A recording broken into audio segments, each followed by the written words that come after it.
Нефтийн хангамжаа сайжруулахын тулд дотооддоо нефть боловсруулах үйлдвэрийг барих ёстой.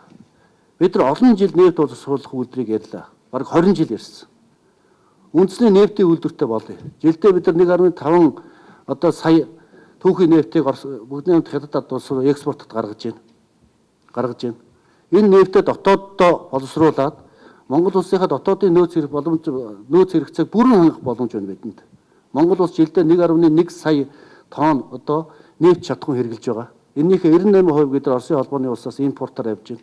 Үлдсэн 2% нь бүгдээ Солонгос улс, бүгдээ Хятад ард улсаас авч байгаа. Бид нар Ангаасгаас нефть татахад 1068 км газар явж шүү дээ. Тэгэхэд бид нар цаашаандаас Улаанбаатар руу нефть татахад ерөөсөө 474 км төмөр замаар яв. Адгийн наадал нь ачаа тээвэрлтийнхээ байдлаас чарсан. Бид нар дотооддоо нефтээ үйлдвэрлэж чадвал $1 тэрбум Монголдо шингэж үлдсэн. Долларын ханш унана. Монгол төгрөгөөрөө шатхуун худалдаж авдаг болно. Бид нар шатхууны үнийн өсөлт, дэлхийн зах зээлийн үнийн өсөлт уналтаас бид нар хамааралгүй болж эхэлнэ.